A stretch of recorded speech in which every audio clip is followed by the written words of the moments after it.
Mic 3. Oh, yeah, we're on. Okay, all right. Hey, 8th hour. Welcome to day 3 of Writers Week. Let's give it up. Give it up for Writers Week. Let's go. Let's hear ya. Yes. Okay, so I'm going to get into it here. Let's start with a few thank yous to the Viking boosters, the Fremd administration and faculty, the English department, especially Mrs. Ink and Mr. Anderson, tech crew, you guys are awesome. And of course, all of you wonderful students here. We're so excited to have an in-person Writers Week back, and it just feels good to be back in the auditorium. So give it up, yes. All right, so it's my pleasure to introduce our next guest, Kwami Ambalia. He is a husband, father, writer, a New York Times bestselling author, and a former pharmaceutical metrologist, in that order. His debut middle grade novel, Tristan Strong Punches a Hole in the Sky, was awarded a Coretta Scott King Author Honor and has been adapted recently into an upcoming graphic novel that he'll talk about. It's part of a series along with 2 other titles, Tristan Strong Destroys the World and Tristan Strong Keeps Punching. He is the co-author of Last Gate of the Emperor, which also has an upcoming sequel called The Royal Trials. And he is the editor of the #1 New York Times bestselling anthology, Black Boy Joy. A Howard University graduate and a Midwesterner now in North Carolina, he survives on dad jokes and Cheez-Its. Without further ado, please help me in welcoming to our Writers Week stage, Kwami Ambalia.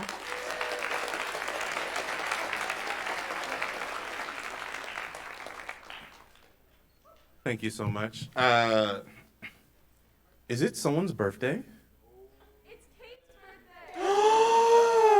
Happy birthday! Yeah, we gotta do it again. All right, ready? Count of 3. 1, 2. One of my friends, it's his birthday too. Snitching. Who else? Oh, that's awesome. Dual birthdays. Are we gonna sing a song? Who else? Is it your birthday too? Even if it isn't, we'll make it your birthday. It is your birthday today. Everyone gets a birthday. You get a birthday. You get a birthday. Amazing. My name is Kwami Ambalia. Thank you so much for having me here. There are tons of places I don't know if, come on, show them what you just did. Show them what you just did. We have ramen back there, and Mark just walks out eating it, knowing that I can't, you know what, that is amazing. I'm not even enthused anymore. Thank you so much for coming. Thank you for allowing me to take so much time out of your day, whether you want to be here or not. I appreciate it. And so I'm just going to start off with a serious photo. This is me at my launch of Tristan Strong Punches a Hole in the Sky, my debut novel. I look absolutely dazed. I don't know what's happening. I don't know what day it is, what time it is, who I'm talking to, or my name, because I never, ever dreamed that I would be doing this. I didn't set out to be an author. That's not what I wanted to be. When I was younger, writing was something I did not because I really wanted to, but because I had to, in terms of I was terribly shy as a kid. Up until, I want to say, sophomore year in high school, I was terribly shy. Didn't want to talk, communicated only via writing letters or something. And, writing was something that I didn't imagine that other people would want to read of mine. Like, yes, did I write poetry? Yes. But I sold that poetry for $1 on Valentine's Day for people who forgot to get their Valentines a gift. I wrote raps, bad raps. I wrote comics, bad comics. I wrote short stories, bad short stories. And I also wrote letters to future Kwami like, this day was terrible. Hopefully where you are 2 weeks from now, a month from now, you're doing a little bit better. Because writing was the only way I could process complicated emotions. I couldn't talk about it with someone. That was too embarrassing, mortifying. I'd rather die. I couldn't, just hold it in because that's unhealthy. So writing was my way of expressing that. When I was younger, I wanted to be a marine biologist until I realized that the ocean is terrifying. I switched it. I wanted to be what's called a conservation ecologist. You know, save the elephants, save the rhinos, protect them, save the forests and the Amazon, until three things happened to me the first time I actually went into a forest in graduate school. The first thing is, I fell through a floating mat of dead vegetation. It was not meant to hold my weight. It is basically dead weeds and grasses and foliage. They get all tangled up in knots and they form this mat, and small animals and birds can live on there, make their homes, find food, but not Kwami. Kwami stepped on there in his Timberlands and went straight through. And no one else in my group on my field trip with me could come out and save me because they would go straight through. So I had to literally claw my way to survival my first day out in the field.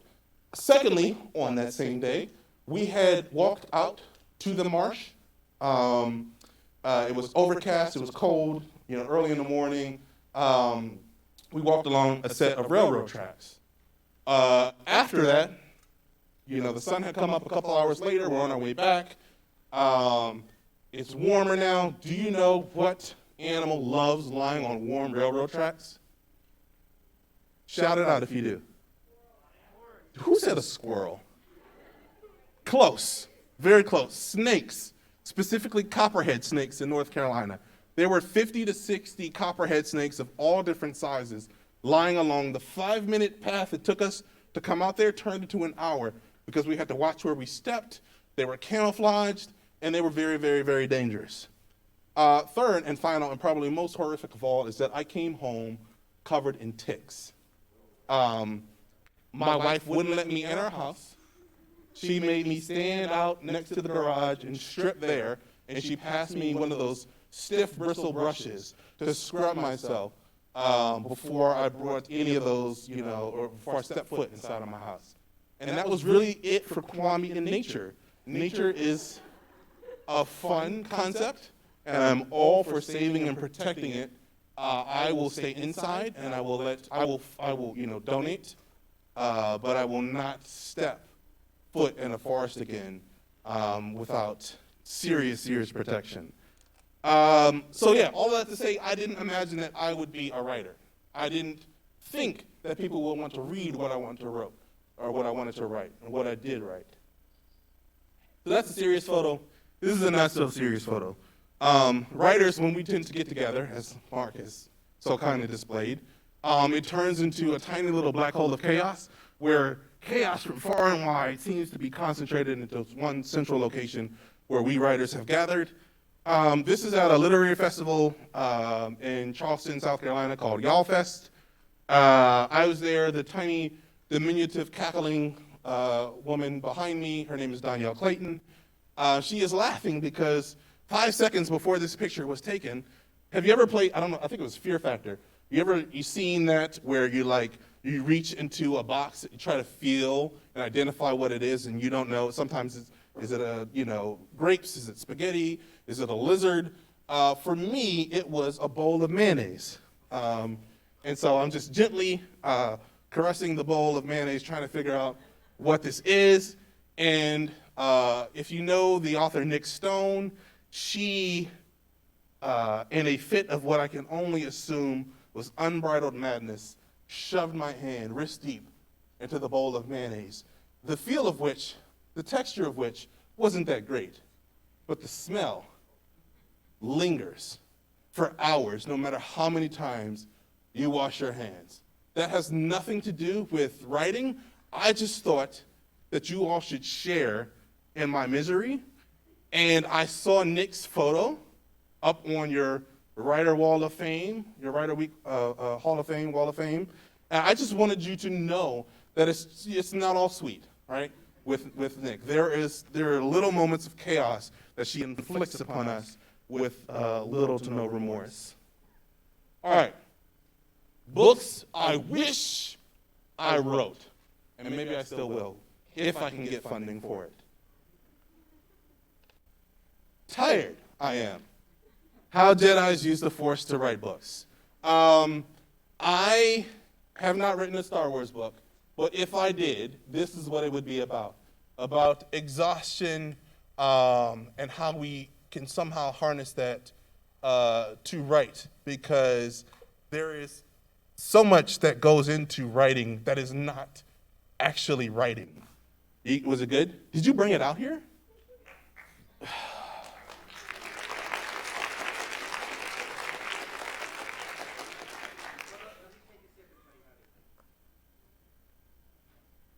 Flavorful? Savory? Thank you, Mark. I appreciate that. As a writer, sometimes I forget to eat breakfast, like today. Sometimes I am chasing a toddler. Sometimes I'm chasing emails.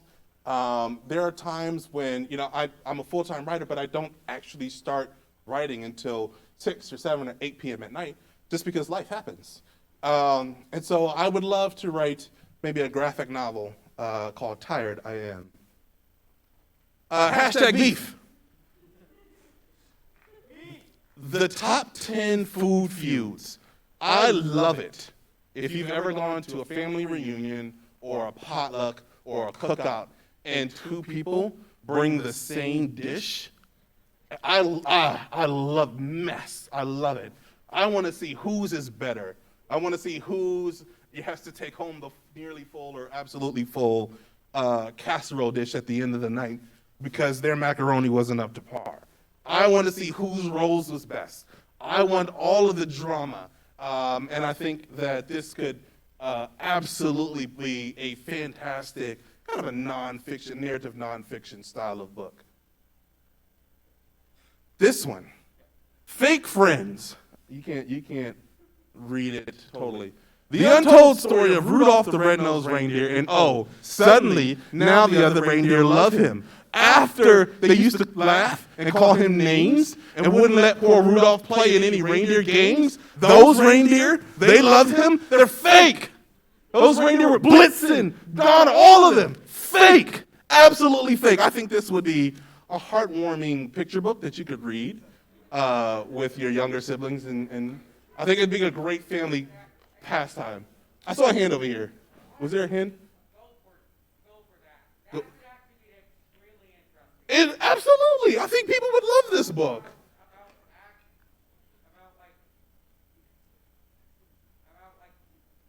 Faking having friends and attempting to become friends with people who hated you for so long. There is a theme I think we could all unite to in this book, and how friendship, you don't recognize your true friends until you actually need them and you see how far they would go for you. Yeah.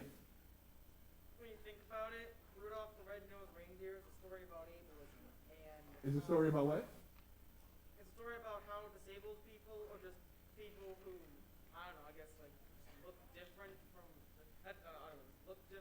and how they're not really valued by society until they're seen as useful. That went so meta, and yet I love that. The ableism and how we are not, and how disabled people are not seen or valued until they're needed. I like that. Which is only impetus for me to continue to write this book. Fake Friends. I'm starting on it tonight. Next, Intruders.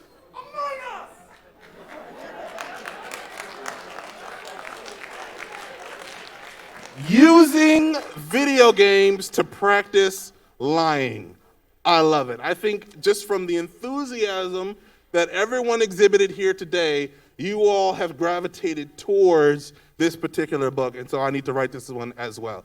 Because it is absolutely amazing to me about how a game of lying, and not just lying about where you were, but also casting blame on others. Friends that invited you to play this game. Friends that invited you to come into this Discord group chat so that you all could share communal bonding and strengthen the ties that unite you, and you just lie to each other for 2 hours before it's time to go to bed. Absolutely amazing. Definitely a book that I need to write. And finally, The Insiders. I should have written this book. It should not have been written by Mark Oshiro, the noodle hoarder. Just because it is, in all seriousness, it is an amazing book, middle grade book or not. It's absolutely fantastic. And I blurbed it. I got to read it before it was published. I said it was sometimes hilarious, sometimes devastating, but always full of heart. You will laugh, you will cry. It is so imaginative and poignant, and which are not two things that I like to associate with Mark, but I have to give him credit here that this book is absolutely amazing, and I wish I read it. Hatred. Vile, vile hatred. Books I actually wrote. Actually, wait, what is it like to publish a book? All right, so publishing for me, writing for me, creating books and art for me is a complicated duality of emotion, all right?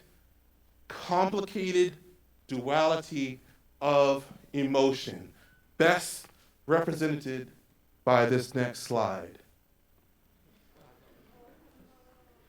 It's so thrilling and horrible. It is exhilarating and terrifying. I laugh and scream with joy as I sob mercilessly. It is a complicated duality of emotion, and I would not trade anything for it. We use the term whiplash a lot. The whiplash, it's just swinging from one extreme to the other in terms of how I am feeling emotionally, and that's what writing is. I love this book, but no one is going to want to read it, but it is so fascinating. It's probably terrible. I wrote 1,000 words today. They're all trash. I can't wait for my new computer to come so I can put it in the garbage because no one's going to read anything that I want to write. Rick Riordan signed me, but Rick secretly hates me. I have a book deal. The publishing industry scorns me. It is whiplash every day, and I love it. Just show us the books. All right, fine. So this is the first book that my debut novel, Tristan Strong Punches a Hole in the Sky, which we pitched as a middle grade American Gods. It is a book about a young African-American boy who is dealing with grief and the death of his best friend, who accidentally rips a hole into a world where African-American folk heroes like John Henry on the cover, or Burr Rabbit, or High John the Conqueror, it coexists with West African gods like Anansi and Nyame, the sky god, and he has to try and find his way home. This book was very, very deeply personal to me because it is about grief, it is about death, things that I think we should not shy away from talking and processing, because avoiding it only lets that fester. And I started writing this book 6 months after my father had passed away. So writing a story about dealing with grief helped me process and helped me help my children, who had just lost their grandfather, process these emotions. And was it sometimes difficult? Yes. But I'd rather process it in a difficult way than leave it there and let it become unhealthy. The sequel to that is Tristan Strong Destroys the World. If the theme for book 1 was grief, the theme for book 2 is trauma and how different people process trauma differently, some of them in a healthy way, some of them in an unhealthy way. In book 3, Tristan Strong Keeps Punching, we deal with anger as our theme and what it's like to feel like no one is listening to you and no one wants to deal with the problems that you're facing. You have nowhere to turn, no outlet other than to just scream and rage, and what's that's like and how you pull yourself back from the edge. I also co-wrote a book. I wrote Last Gate of the Emperor. I co-wrote it with Prince Yoel Makonnen. He is the great-grandson of the last Ethiopian emperor. And why is this image here? Because when you're co-writing a book, you really share everything with each other, because you can't be superficial when writing a story. You can't, only skim the surface of character change and emotions and complicated topics by yourself, let alone when you're co-writing a book. So you share everything. And that's what we did for Last Gate of the Emperor, which is a book about a boy who is bounced around schools with his uncle, traveling from place to place. never really knowing who he is or where he came from, until one day he tries to join this video game craze that is sweeping the galaxy and accidentally sets into motion some chaotic events. But if that description didn't work, we actually have a book trailer that we can play. Life on Addis Prime can be kind of boring, except when I'm playing the Hunt for Caleb's Obelisk, the best game ever. But then my HKO login triggers a real-life attack on the city, and my Uncle Moti disappears.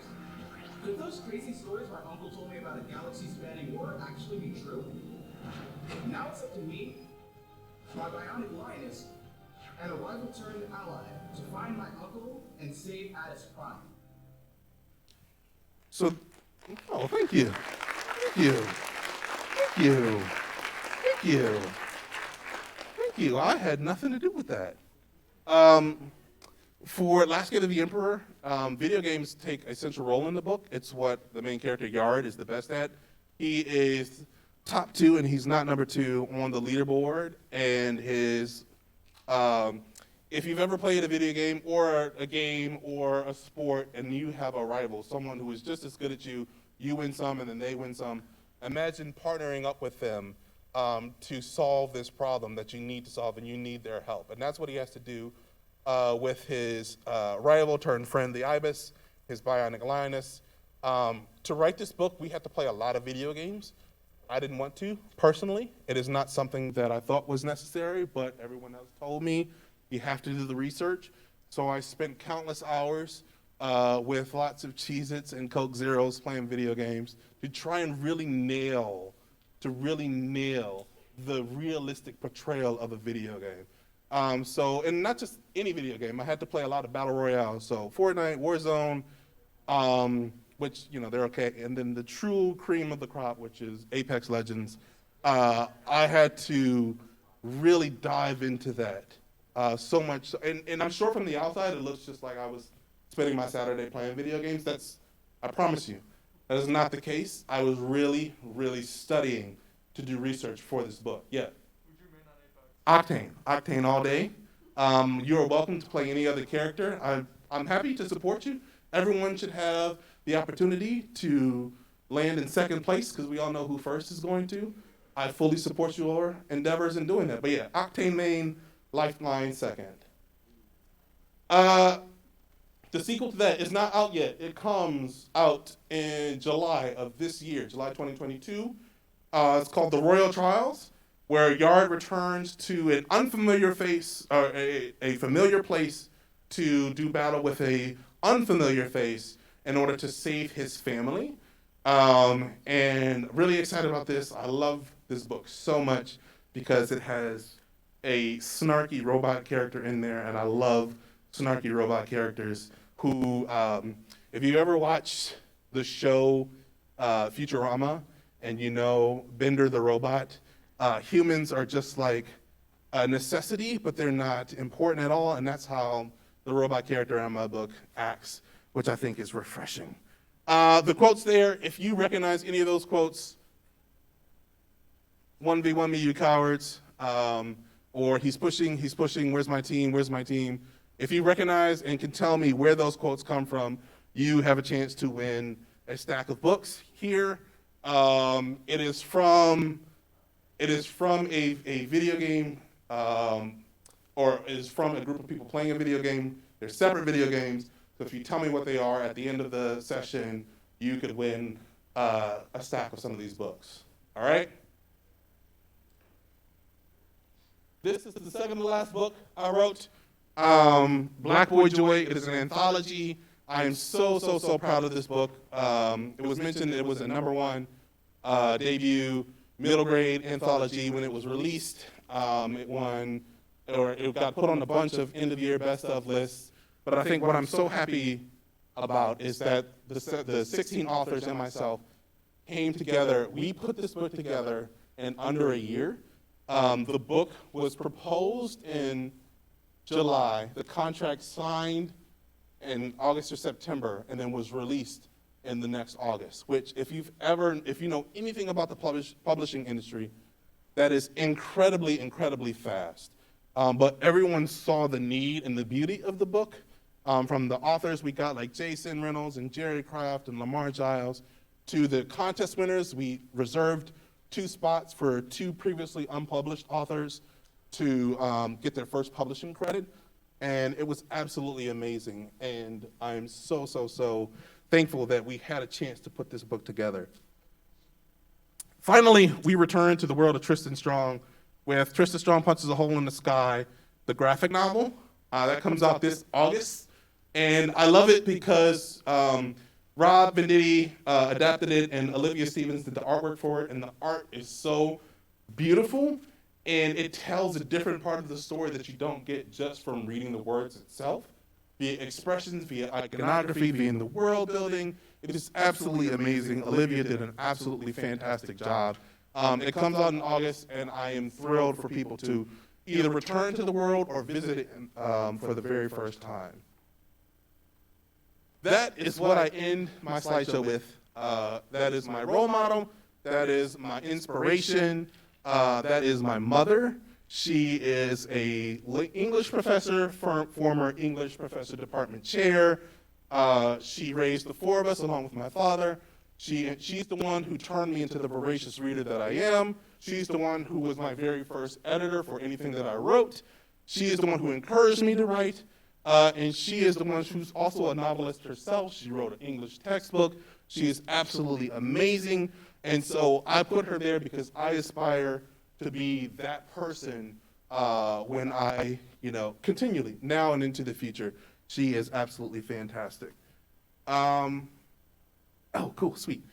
So we have time for either questions. You can ask me about, why I'm so good at video games, what my favorite book is, what it's like writing, your own questions about writing, or, hear me out, or the alternative is I can go get my ramen and I'll just eat it.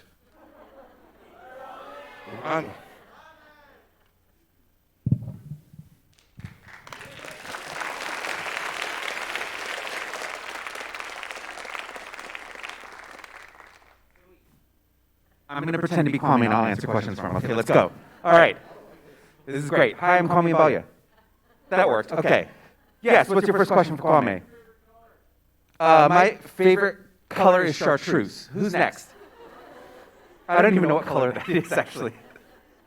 Green? It's a green, right? Or red? Why do you like nasty green? Ooh. All right, next question for Kwame. I don't know what it's yes, right here. So I haven't. How am I? So, I haven't done ranked leads since the last reset. I just picked up after turning in a book. I just re-downloaded the game, so I'm just waiting to the new ranked session. I think the highest I got was gold.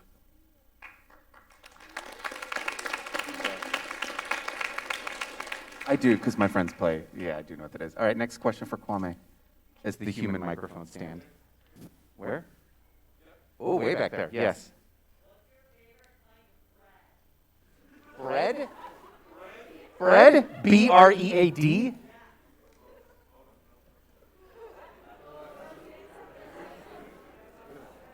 I'm Kwame, though. You are not. I don't need a mic. Okay. I take bread very seriously. All right. Depending on what you're trying to do, okay? You can't use the same bread for French toast that you would use to make, some sort of steak sandwich. The absorbent properties are completely different. Well, not with that attitude. I bet I could do it. Vile. But a good crusty sourdough is absolutely amazing.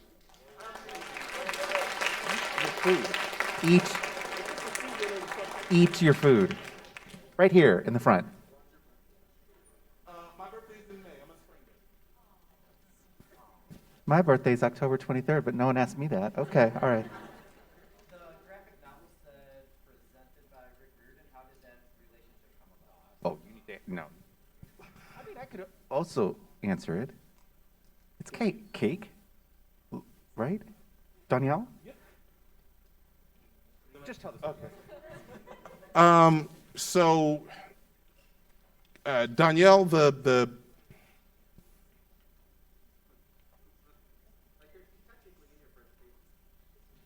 so the circled lady there, the one who's laughing as my hand is being shoved into mayonnaise, she actually forged that connection. She has a what's called an IP group, a packaging group, and so she's the one who connected me to Rick.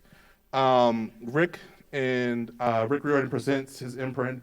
They were looking for, they write middle grade mythological adventures, and they were looking for someone to tell an African American story using mythological themes and notes. And so was it 2017? It was December 2017 when we got the news that's what they were looking for. I wrote the first 3 chapters, and I think the synopsis of it, in like 3 days and sent it off. And I was like, well, nobody's gonna like that.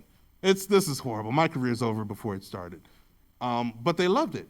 That, if you've ever read the book or you saw her on the cover, that's where Gun Baby is introduced. And they loved Gun Baby. They loved the character. They loved the story. And then from there, that was the novel. And so, it was originally sold as a 2-book deal. But when the news was announced, the uproar on social was so loud that our editor, Steph, immediately went to the acquisitions department and was like, let's get a 3rd book. So that's how it turned into a trilogy. And then when the first book was on the New York Times bestselling list for 14 weeks. It won the Coretta Scott King Award. They were like, what do you think of turning it into a graphic novel? And again, I am a fan of all forms of storytelling because they all point back to the source, which is that story. And so the more people who get to experience it, the more people get to share it. And that's what storytelling is all about, is resharing a story, your favorite story, over and over and over. Great question. Thank you. Yes.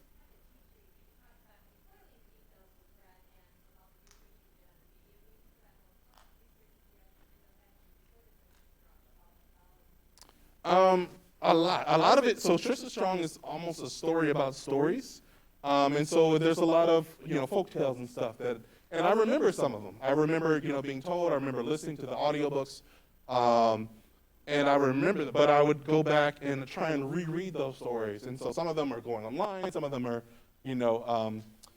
purchasing and reading the works of other oral historians. So Zora Neale Hurston or Henry Louis Gates Jr. Reading that stuff. But also visiting, there's so much history that isn't written, but it's either kept in the collective memory. If you've ever gotten 4 people over the age of 65 together who shared a similar upbringing, the stories that they could tell that aren't written down anywhere are amazing. So there's a lot of obtaining that, firsthand accounts. This is what it was like, this is what it was like, this is what it was like, or this is the way the story my mama would tell it. This is how my grandmama would tell the story. Because folk tales would be told in different regions of the country and would change depending on what the audience needed that particular night. And so it's always amazing to hear those differences. And then, of course, there's the consuming the art itself. So I said that I went to the National Museum of African American History and Culture in the Smithsonian, and I just wandered around there for half a day, just taking notes, just staring. 2 of the big villains in Tristan Strong Punches a Hole in the Sky came from that visit to that museum, just because I was inspired by the concepts that they represented, and I wanted to turn them into the monstrous things that how they loomed in the minds of different Africans and African Americans throughout the course of history. So research for me is reading, but traveling as well when I can.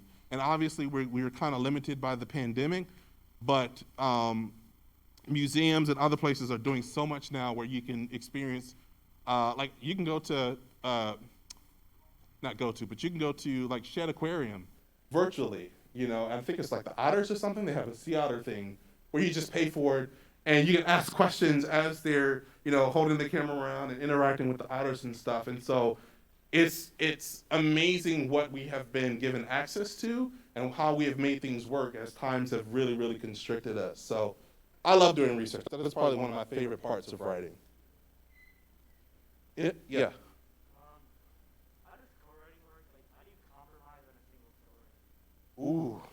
Sometimes co-writing doesn't work because you can't, because you have two different visions. That's why everyone can't co-write. You just can't randomly decide. You have to have a shared vision of what you think this story could be and who these characters inside of it can become.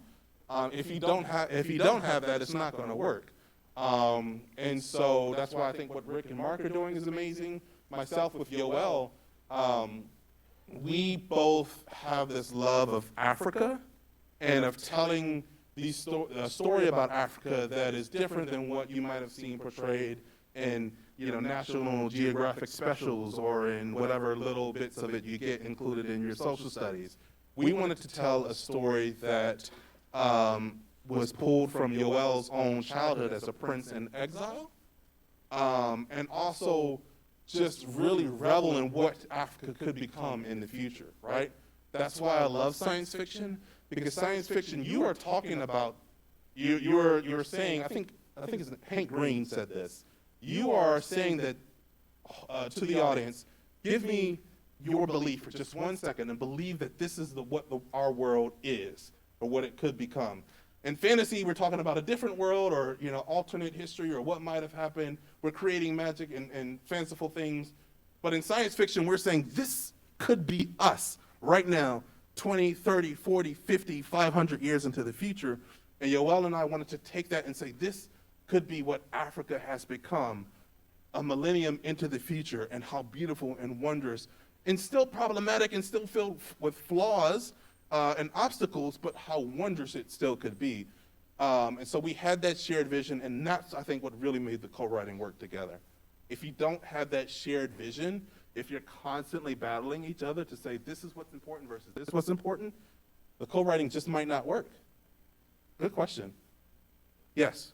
Why did you choose to write for middle schoolers as opposed to any other age demographic? So I've written a YA book. I've written a YA short story. The short story is published. The book is unpublished.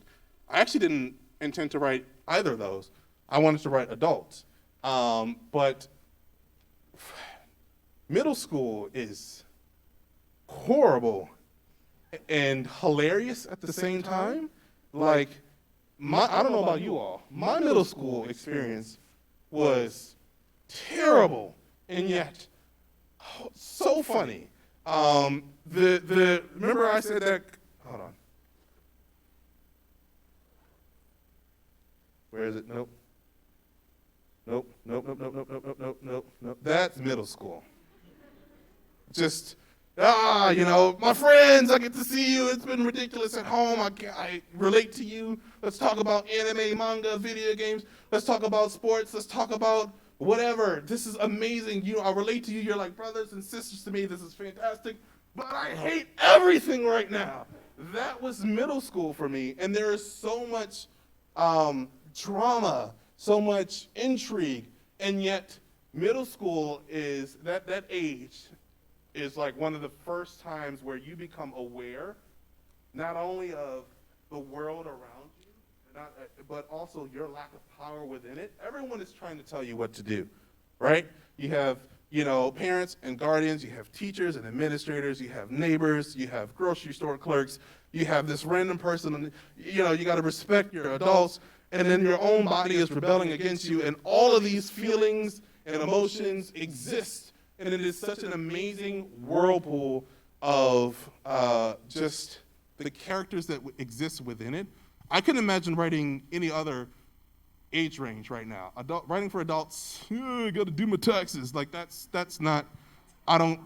That's cool. But I'd much rather. I might write YA. I am writing another YA right now. But I think writing for middle grade is like where my heart will always lie. Just because it's just a truly phenomenal, like no other way to explain it, experience. Yeah. Say it again. Favorite myth or folktale. So there's one that I actually put into Tristan Strong Punches a Hole in the Sky, and it's how Anansi won the Sky God's Tales. Nearly every culture has this story about where stories come from, and I find it absolutely fascinating to see how different cultures tell that tale. I am also because I'm a parent, because I'm a father, I am inexorably drawn to stories about parenting, especially stories of parenting gone wrong. And so the story of Icarus and how he flies too close to the sun, I read that story so often, and then ever since I've become a parent, it is so, I cry every time I read it, just because you want the world for your children. You want to see them soar, and yet you can't protect them from everything. You can only hope that you've shown them and led and been an example for them. And so whenever I read that story a lot, and whenever I read it, it is absolutely tear-jerking for me. But those two, how Anansi won the Sky God's Tale, and then the story of Icarus. Yeah, yes. Is a hot dog a sandwich? Oh man, I just saw the most brilliant, I think, TikTok about it. Is a hot dog a sandwich? I think, all right, follow my logic here. Follow my logic here, all right? A sandwich is a bread hug. It is bread giving a hug to various assorted amenities, right? And there is a such thing as an open-faced sandwich. And I think a hot dog is an open-faced sandwich that regrets being open-faced, and so it tries to return to its original form. I think a hot dog is a sandwich. I think that truly we can classify so many things as sandwiches. I think if you fold over something and there is filling in between it, it is a sandwich. Stay with me here. If you are the type of person that takes floppy pizza and you fold it, that is now a sandwich. I speak facts here today. If you fold, I'm not giving you the mic. I am using the remaining 4 minutes I have here to wax rhapsodically about this. You have given me the stage, and I am going to make you regret it. If you fold, listen, I am here for one day. I am going to make my mark. If you fold your pizza, it is a sandwich. It is a sandwich. You know what else is a sandwich? A taco is a sandwich. I said it. I said it. Finally, this is what we're going to end on. Finally, if, do you want to know what else is a sandwich? In my heart of hearts, deep down, from the depths of my soul, the thing that I curl up to and I fall asleep thinking about at night, because this is what warms my heart. Do you know what else is a sandwich? Ravioli. Ravioli is a sandwich. Print it out, put my picture next to it, stamp my name on it. Nothing but facts is what I'm speaking here today. They are leaving with knowledge that they will never forget. Embrace it with you. Are we good? Yeah. Oh no. 2 minutes? All right. We're not going to end with that. We'll do a lightning round of questions. Lightning round. All right. Yes.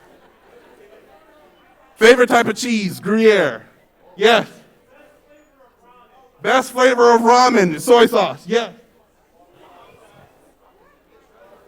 Is water wet? Yes. Yes. Water is wet. Water is the bonding of molecules of hydrogen to oxygen. They have to touch, therefore they are wet. Say it again. What color is an English folder? I haven't had an English folder in 2 decades. Blue.